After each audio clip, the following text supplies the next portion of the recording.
సంగారెడ్డి జిల్లా కొత్తపల్లి గ్రామ శివారులో ఆల్ఫ్రాజోలం తయారు చేస్తున్న ముఠాను పోలీసులు అరెస్ట్ చేశారు. గత కొంతకాలంగా ఆల్ఫ్రాజోలం డ్రగ్ తయారీ యూనిట్ను నడుపుతున్నట్లుగా పోలీసులు గుర్తించారు. గుట్టుగా ల్యాబ్ ఏర్పాటు చేసి ఆల్ఫ్రాజోలం తయారు చేసి కల్లు కాంపౌండ్లకు నిందితులు విక్రయిస్తున్నారు. ఈజీ మనీ కోసం ఆల్ఫ్రాజోలం తయారు చేసి పూణే, ఇండోర్, ఢిల్లీ, తమిళనాడు రాష్ట్రాలకు సరఫరా చేస్తున్నట్లుగా తెలిపారు పోలీసులు. ఈ ఘటనలో అంజిరెడ్డి, రాకేష్ అనే ఇద్దరిని అరెస్ట్ చేసి 2.5 కిలోల ఆల్ఫ్రాజోలం డ్రగ్ తయారీకి ఉపయోగించే పరికరాలను సీజ్ చేశారు. సంగారెడ్డి జిల్లా కొత్తపల్లి గ్రామ శివారులో ఆల్ఫ్రాజోలం తయారు చేస్తున్న ముఠాను పోలీసులు అరెస్ట్ చేశారు. గత కొంతకాలంగా ఆల్ఫ్రాజోలం డ్రగ్ తయారీ యూనిట్ను నడుపుతున్నట్లుగా పోలీసులు గుర్తించారు.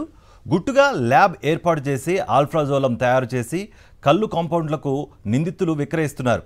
ఈజీ మనీ కోసం ఆల్ఫ్రాజోలం తయారు చేసి పూణే, ఇండోర్, ఢిల్లీ, తమిళనాడు రాష్ట్రాలకు సరఫరా చేస్తున్నట్లుగా తెలిపారు పోలీసులు.